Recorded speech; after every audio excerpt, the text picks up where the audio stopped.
maraming problema. Okay, mabisa to. Itong dahon na to, ayan oh. Oh, dahon lang yan, mabisang gamot yan. Okay. Oh,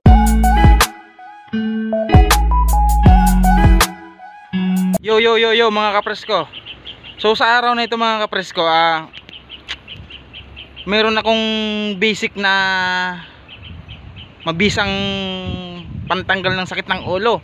At syempre, ilalagay nyo lang dito sa may ulo mo para matanggal yung sakit ng ulo nyo.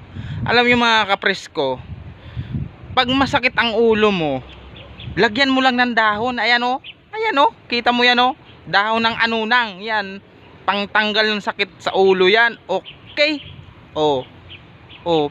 Legit yan mga kapresko. Katulad ko mga kapresko, masakit ang ulo ko. Okay. Kaya ngayon, ayan mga kapresko.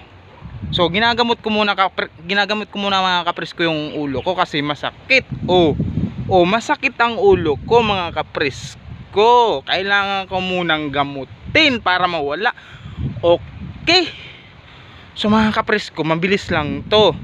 Pag masakit ang ulo mo, ito lang ang mabisang gamot. Okay. Basic lang mga kapresko.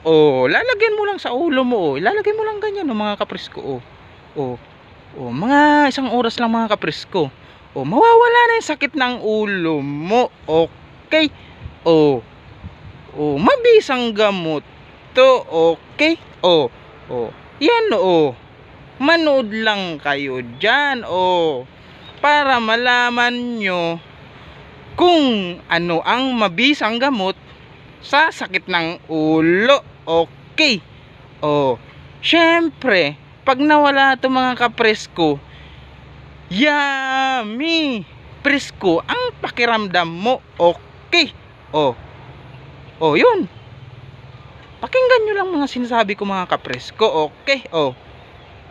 Sundan nyo lang ito mga kapresko. Ito ang mabisang gamot. Okay.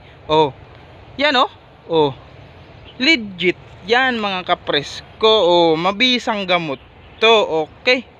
Manood lang kayo dyan. Huwag kayong aalis dyan. Manood lang kayo. Tingnan nyo ang ginagawa ako. Panuurin nyo ako. Okay. Alam nyo mga kapresko, pwede to sa lahat ng karamdaman. Okay.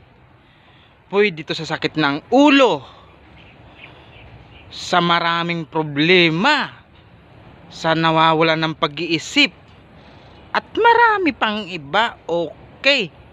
At syempre, mas mabisa sa sakit ng ulo at maraming problema. Okay. Mabisa to. Itong dahon na to, ayan dahon lang yan, mabisang gamot yan. Okay. Maraming salamat sa panonood nyo. Okay. Maraming salamat.